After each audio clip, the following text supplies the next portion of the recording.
While anime grows more and more every single year, and Crunchyroll desperately searches for its next big soul-leveling hit, concerns are growing in the minds of some of our most beloved directors and producers, two of which being director Keiichiro Saito and producer Takashi Nakame. In a recent interview by MANTANWEB, in preparations for their part in the Global Anime Challenge, they expressed their fears about stagnation in the anime industry, concerns with dominant trends in anime globally, a desire to share anime's diverse charms with the world, their own goals to learn and grow as creators, and the future project that they have in mind. But before we get into the actual interview, let's actually look at who these two individuals are. Yes, Keiichiro Saito, even if you don't know him by name, you probably know what he's done.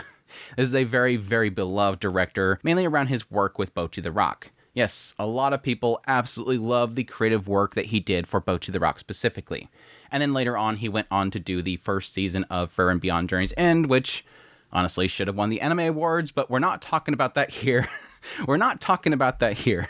But yes, this is a very beloved director. He's done a lot of fantastic work, and he's pretty much got this pedigree about him that everything he touches is pretty much gold. Then we have Takashi Nakame, which a lot of people may not know who this individual is. This is a person that's worked on a lot of production management, production desk work for things like Your Name and Mirai, and he's also did a little bit of work with Frieren Beyond Journey's End specifically. Now with that out of the way, now you know who these individuals are, let's look at actually what they said. Again, this is from MANTANWEB. The title of it is Keiichiro Saito, Takashi Nakame, Taking Japanese Anime to the World, the Challenge of the Global Anime Challenge. They start off by talking about what the Global Anime Challenge is. It's a project that supports the development of anime creators, partnering with the Japan Research Institute and using the Japan Arts Council Culture and Artistic Activity Foundation Enhancement Fund. Oh my gosh, that title. It aims over about 3 years to cultivate the next generation of creators who can work on the global stage.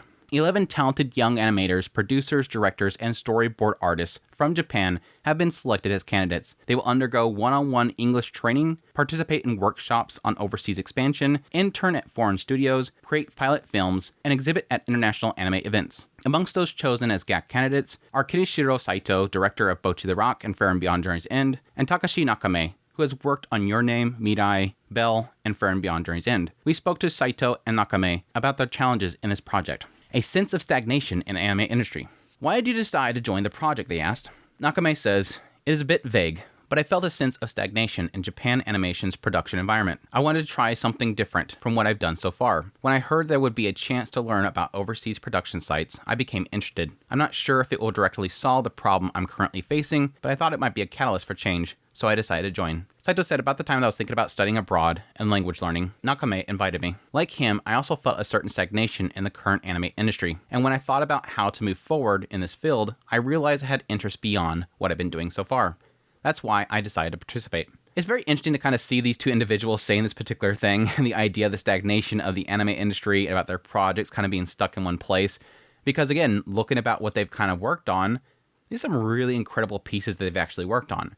The only assumption that I can kind of feel is that with a lot of these things they're kind of being confronted for, they're going, I don't want to work on that. These are individuals that are kind of choosing to do things that are very artistic and whatnot. And they're not really looking to do like your typical anime, like your isekais, vending machine isekais, power fantasy isekais, the typical stuff. So that's the only thing I can think of. And again, there's a lot of emphasis in the later stuff in this interview where they're really kind of more concerned about the fact that, yeah, the production itself is a lot of concern for them. You haven't been to an overseas studio yet, they asked. Saito says, not yet. We're still in the stage of learning in lectures about overseas markets and realities of competitions. Nakame responds, we've had lectures from people we wouldn't have a chance to hear from, even on topics like economics, which gives us a broader perspective on our environment. Besides Saito and me, other candidates were chosen too, and we have the opportunity to talk together. It's interesting that everyone's awareness of problems and their perspectives differ. Normally, we really don't have these kind of conversations. A very interesting thing to come from this whole situation, honestly. The idea that they're still doing these little lectures and whatnot beforehand, allowing them to talk to the other individuals, which is there's a lot of individuals here. There's different directors, storyboard writers, and whatnot. They've all kind of pulled together for this project. This individual's done storyboards for this show. This person over here was a director that normally does stuff for this studio. And they're all being brought together by this governmental project and saying, okay, let's talk about what you're currently facing, what you would like to see happen in the future. Again, they're kind of cultivating the future of individuals that will work in the industry of anime. And they're all having different problems. Again, they're not really all seeing that, yes, the production schedules are horrible. They're not all seeing that there's a stagnation in what they're creating. Some of them like what they're creating. They're all having different perspectives. I wish they would get into exactly what they talked about, but I'm sure this is stuff that they don't want to sort of divulge to the public. They're like, okay, well, we talked about this together at this lecture. We'll let them express that if they want to. We'll talk about what we talked about in this interview. To be a fly on the wall, right? To be a fly on the wall. So you'll be making a pilot film from here on. Yes, that's one of the projects of this whole global anime challenge, that eventually they will each do a actual pilot film. Nakame says, yep, that's right. Saito says, we haven't really finalized exactly what we'll make, but since we've been given this opportunity, I want to take on the challenge. Since I can own the IP myself, that's interesting. I didn't know that was actually part of it. Not only they're giving them a project to do, a pilot they can work on, but they're going to own that IP, which is, yeah, kind of unheard of for a director or whatever. There's a possibility of creating a big movement. I'll decide the direction as we go. Nakame says creatively, there are things that you can only understand once you actually start moving, but having your own IP is rare. I'm vaguely thinking about doing something more than just making anime. I'm guessing what he's talking about here is possibly doing some other things with the IP itself, merchandising and whatnot. A video game, possibly. Saito says in one of the lectures, there was a discussion about whether to aim for something broadly accepted, like trying for the Academy Awards, or to go for something more niche. We have to think about that too. That's interesting. Again, they're given the opportunity to what they want to do. And of course, the question from there is going to be what their actual end goal is. I did a previous video on interview with some individuals working with MANTANWEB, and they were talking about specifically this idea of different markets they want to get into with like India and whatnot. And that really is a concern they have. From their perspective, it always used to be the big hit was to get with the Academy Awards. It was to get big in America. That was their end goal because that was the way to be successful globally. And they're kind of changing that perspective. And I can see them individually right here realizing that, yeah, do I really want to go for that? Is that really the big deal anymore? While Japanese anime plays a big role in global market, I'm being encouraged to think about what we should do next. Even before joining, I had a vague idea about using my work to connect with overseas audiences. So I want to learn, including on the communication side. I think that's important. The idea that if your goal as a creator, even in the anime industry, your goal can be to get a global audience. It could be to get in the US audience, specifically. It could be that you don't want your stuff to be that acceptable in Japan. That's perfectly fine. And I think a good way of doing that is just getting better at the communication side so that you can understand your audience more. Sharing the many charms of anime with the world. They asked, what do you think is important when sending Japanese anime out to the world? Saito said, I've been invited to overseas conventions and have the opportunity to interact with international fans, and I vaguely noticed that the Japanese anime that they're passionate about might be somewhat skewed in tendency. Popular works tend to remain popular, and there's a big mainstream flow that could lead to disconnect between creators and audience. Because the flow is so strong, if you focus too much on it, one particular aspect of anime becomes overly dominant. Before that happens, I feel it's important to share anime's diverse charms with the world. I want to make works that can draw global attention through a variety of approaches. Very interesting. Again, this is from Saito's perspective, and what he's sort of seeing is that he goes to these conventions and whatnot, and he's seen there's sort of a dominant popularity. I mean, this is not a shock here, right? He's going to come to America, go to a convention, and what is the majority of people going to be cosplaying, doing art for, and whatnot? It's going to be like these main big hits. It's going to be the big shonens. It's going to be the Demon Slayers. It's going to be the very, very popular, top of the top anime. And you're not going to see much of a variety there. Your hope is to go there and you're going to see everything there. Again, we have 230 different anime releasing a year. And I guess the assumption there is that coming to these conventions, you're going to see a massive variety of anime that's going to be a spectacle there. But unfortunately, no, it's just a lot of the same stuff. And yes, you're going to see that it sort of skews towards one direction. Potentially just shonen, right? It's not a big shock here that a majority of anime fans and the general public itself is going to love one particular thing. And that one particular thing is going to be the global dominance. It's going to be the big popular shonens. The concern that he has here is that what he's seeing when he walks on that floor is, this is just one type of anime. Where's the people that are cosplaying that detective drama? Where's the people that are going to be cosplaying that soccer anime? Where's the people that are cosplaying that adult drama? Just for example, and it wouldn't be something he would see because, I doubt he's been there recently. Where's the cosplay of Kowloon Generic Romance? That adult romance psychological show. Nobody's cosplaying that. Where's the people cosplaying Takabi's Original Sin? Where's the people cosplaying Babylon? They're going to cosplay the sexy character from the shonen show because everybody's going to know immediately what that is. That's the popular stuff. That's the stuff that everybody knows. He's not. Right here, he's saying that popular works tend to remain popular. It's the Solo Leveling. It's the Naruto. It's the Dragon Ball. And there's big mainstream flow. This could lead to a disconnect between creators and audiences. He's seeing a disconnect happening. There's less of a connection there. I'm assuming he means by that is the idea that there's not really, it's become its own thing, and there's not as much of a creativity with the authors themselves really coming across. What the creators are creating isn't getting across to the audiences because there's too much of this one thing. But the key thing here is that one particular aspect of anime becomes overly dominant. Nothing else is getting the attention of these people. All they're seeing is the one big thing. The big shonen, the big epic, the big series that gets the big popularity. Everything else is drowned out. It's a massive wave that is completely taking over everything. He wants to share anime's diverse charms with the world. Honestly, I'm similar to him. I could technically probably do so much better with my channel if I were to focus on just covering, One Piece, Dragon Ball, and the big shonens. Because honestly, that's going to be the bigger amount of people will be looking for those videos. Because a massive majority of people are watching those shows. Yes, I cover Solo Leveling. I actually enjoy watching Solo Leveling, and I would probably enjoy One Piece too. I'm not saying that I wouldn't enjoy that. But my goal is similar to him, as I like to cover so many things. That's why I cover ecchi shows like Nukitashi. That's why I cover crazy psychological dramas like Takapi's Original Sin, Call of the Night. All these different shows that have different variety. That's sort of a similar thing he has. Because my perspective has always been similar to him, I think, in the idea that I think that anime itself is so broad in what it provides. It's not just, shonen shows. It's not just for children.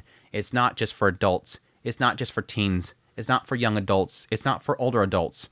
It's so broad. Nakame says, I feel similarly. Japanese anime tends to allow creators a lot of freedom, but even with that, there may be a bias forming. I think it would be more interesting if there was a greater variety. Of course, getting swept up in the big trends is sometimes necessary for work, but I like to think that there's other possibilities too.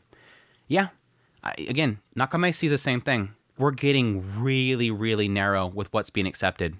Again, what I said at the very beginning, I was joking, but it's technically true. Crunchyroll wants the next big solo leveling. They're looking for the next big trending hit. They want boom, boom, slice, slice because everybody watches that. And there's a fear currently brewing for a lot of these creators going, but they just want that. I go to the producers and say, hey, let's make a new work. And they say, oh, can you make a solo leveling?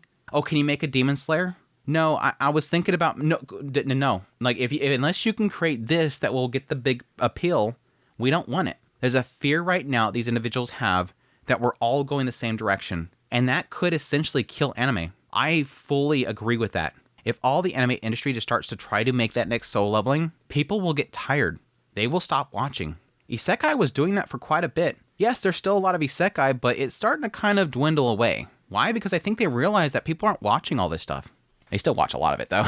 People still like it. They asked, is there something that you would like to do at an overseas studio? Nakame says, I don't know yet where I'll be going, but I plan to be there for about 3 months. It sounds long, but it's actually short. Since they'll probably have different production methods from Japan, I'm looking forward to seeing how they work, including their work styles. Very interesting. Again, this is something that they probably are very much so looking forward to, because again, we've been beating a dead horse. A lot of studios that aren't really doing well with how they schedule and produce anime itself. It's been sort of a big stain in the anime industry for a long time, is exploitive work, their production lines being a little bit sketchy, and yes, in a lot of cases, their flow itself being pretty chaotic. Saito's side of it kind of gut punched me. Saito said, I have my own personal issues, challenges, and future goals. So one of my aims is to find out ways to solve them and gain new perspectives. I'm curious about differences between post-production and pre-production in Japan and abroad. I like to mix the best parts of both and try a production style different from the usual Japanese approach. Instead of making something completely unknown, even a work that seems similar to past ones could turn out very different inside. Yes, for those that see my video where I talked about Saito talking in that announcement for Bocchi the Rock Season 2, he expressed during that interview that yeah, he regretted a lot about how he handled direction of Bocchi the Rock. He felt that he overworked them. What he chose to do, and I assume a lot of that has to do with all the little special things that he did with the actual production. A lot of the stuff that people loved with Bocchi the Rock was stuff that he felt because he did that stuff, it put a lot of strain on other people, and he regretted that. And so I think a lot of this could possibly be that mindset. I don't know if some of it could have been his work with Frieren, but I know that back there, he expressed that he was apologetic for it, like he messed up. Nakame says, it's still on the same trajectory as before. but I don't want to do it out of inertia. I want to think while creating. That way, there should be new possibilities. Saito says the best result might actually be no change at all, but I think the most important thing is gaining new perspectives. That's a very interesting way to put it. Saito is saying here, essentially, that we could go out there and look at those studios and possibly not gain something from it. That's a good thing. You might go abroad, go to a studio abroad, look in there, and see nothing but bad things. You can see that their flow is actually not really good. You can see that it's because they have more money flowing into the room, but they're very inefficient with that money, but they're able to succeed because they just have more time to work on it, which isn't really something you can do back in Japan. It's good to have a perspective that you might go in there and learn nothing. You might go in there and learn things that are more negative than beneficial. It's a good mindset to have. Finally, Nakame says, yes, and by broadening our horizons, something is bound to change. Until now, I wasn't even at a stage where I could think about such things. So being able to think for ourselves is exciting. Really cool. I think this idea for this whole project is really cool. The idea that they're essentially going to be sent off, look at other people and how they create stuff, get ideas put together, and really applying it back in Japan. Putting together some sort of pilot, seeing if it sort of inspires them in some way, maybe change their production style. And again, if the ideas they bring back is stuff they can possibly bring to other studios. There continues to be a lot of fears about what the anime industry will turn into. The fears about the idea that there's so much anime that's being produced anymore, so little resources they can really work with, a lack of animators, people getting out of the industry itself, having to outsource a lot of stuff, production schedules getting more and more tight, people are just kind of struggling to get this stuff done. And again, we're seeing leaps and bounds, massive amounts of anime produced every single season. We're getting upwards of 80 per season that's coming out now. Something's going to break. And they're seeing that things aren't really kind of running well. And yes, there's a lot of stagnation happening and a lack of variety in what's actually being made, what's being popular. And to get these young individuals that are kind of getting out there and getting their name out there, they're getting very popular. Again, Keiichiro Saito is huge for a lot of people. People were desperately waiting to see if he was going to work on Bocchi the Rock Season 2. We were all expecting he was going to work on Frieren Season 2. It looks like this is probably the reason why he wasn't working on Frieren Season 2 as the main director. He's, of course, going to be assisting, but he's not the main director. These individuals that have made a name for themselves, getting out there and learning new things, and hopefully, again, maybe possibly applying it in some way. We see a lot of initiatives like this being done by Japan, the Japan government kind of getting involved and wanting to make these initiatives to help the anime industry get a little more healthy. It's very few times that we get to see where exactly it benefits in some way. So we'll have to keep an eye on it, and I will be. So definitely appreciate you guys watching this video. Hope you guys enjoyed this video as always. Hope you found it informative. If you did, hit the like button down below. Comment, let me know what you think of this whole initiative. Do you think this is a cool thing? Do you think this will hopefully bring some sort of positivity in the anime industry? Let me know. Additionally, if you like this content and want to support the channel more, become a member of the channel. Until next time, y'all take care.